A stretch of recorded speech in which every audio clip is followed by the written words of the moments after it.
Дзякуючы адной настаўніцы ў сваёй роднай школе, я не толькі напісаў першую беларускамоўную песню, але і палюбіў нашу родную мілагучную беларускую мову. Усім прывітанне, сябры! Роўна 6 гадоў таму назад я напісаў першую сваю беларускамоўную песню, якая называецца «На роднай мове». Гісторыя напісання гэтай песні даволі цікавая. Я тады вучыўся ў 8 класе, і ў нашай школе працавала файная настаўніца беларускай мовы Крыльчук Любоў Пятровна. Да класа 8 я ўвогуле не цікавіўся беларускай мовай і, як і ўсе, на жаль, лічыў яе, проста урокам у школе і не больш. Але менавіта Любоў Пятровна паказала прыгажосць нашай роднай беларускай мовы, таму што вельмі чыста размаўляла на уроках і з усімі па-беларуску. І вось мне 14 год, я пішу аранжыроўкі, пішу расейскамоўныя вершы, якія потым ператвараюцца ў нейкі рэпчык, і разумею, што хутка-хутка дзень роднай мовы і трэба нештачкі напісаць.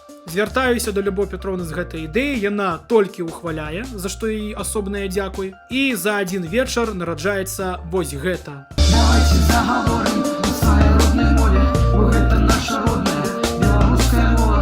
Давайте размаўляць, а не маўчаць, бо нашу родную мову павінен кожны знаць. Для мяне гэта быў менавіта першы вопыт напісання нейкага верша па-беларуску.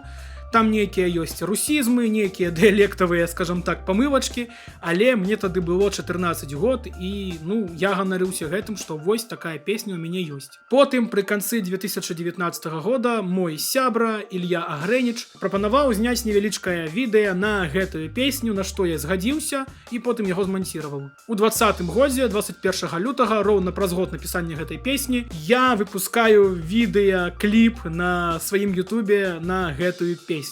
А ўжо ў сакавіку ў мяне бяруць інтэрв'ю тэлеканал Беларусь-4 Брэст.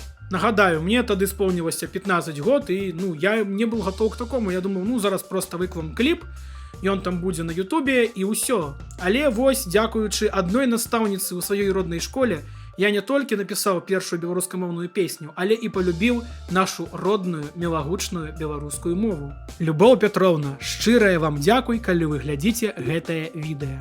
А ўсім тым, хто сумняваецца ў сваіх нейкіх, скажам так, новых справах, сябры, спрабуйце нешта новае. Ніколі не бывае позна. Гэта быў Янка, да новых сустрэч. Давайте заговорим на своей родной мове, бо мы живем у Беларусі, гэта наша мова.